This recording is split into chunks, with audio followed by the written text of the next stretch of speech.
बिस्मिल्लाहिर्रहमानिर्रहीम। Hello and अस्सलाम वालेकुम। मैं हूं हिना अजमीन, तो वेलकम करती हूं आपको अपने चैनल पर और साथ में आपका शुक्रिया अदा करती हूं क्योंकि आपने अपना कीमती वक्त निकाला मेरे वीडियो को देखने के लिए।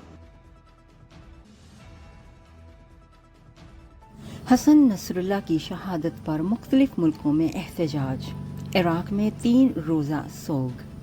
हज़बुल्लाह के सरबराह हसन नसरुल्लाह की शहादत पर मुख्तलिफ ममालिक में एहतजाज रिकॉर्ड कराए गए, जबकि इराक ने 3 रोज़ा सोग का ऐलान कर दिया।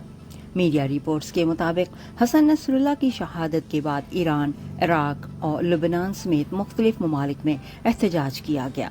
ईरान के दारुल हुकूमत तेहरान में हज़ारों अफराद ने एहतजाजी मुजाहरा किया और मुतालबा करते हुए कहा कि हसन नसरुल्लाह के कत्ल का बदला लिया जाना चाहिए। लाजिम है मुस्लिम ममालिक एक हों और डट कर अपनी बात दुनिया के सामने रखें।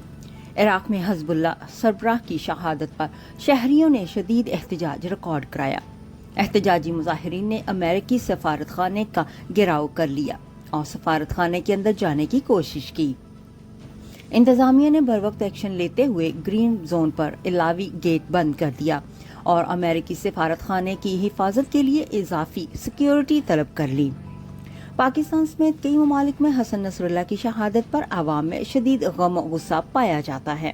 याद रहे कि इसराइली फौज ने जुमा की शब बेरूत में हज़बुल्लाह के मरकजी हेडक्वार्टर पर हमला किया, जिसका बुनियादी मकसद सैयद हसन नसरुल्लाह को निशाना बनाना था।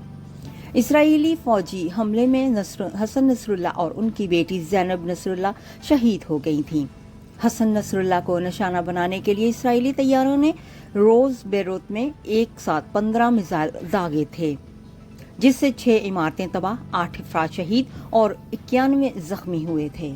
जाने से पहले अगर आपने मेरे चैनल को अभी तक सब्सक्राइब नहीं किया तो प्लीज काइंडली कर लीजिएगा और जी हाँ, अपना बहुत सा ख्याल रखिएगा। हमेशा हमेशा खुश रहिएगा। नेक्स्ट वीडियो तक के लिए मुझे इजाजत दीजिएगा। अल्लाह हाफिज।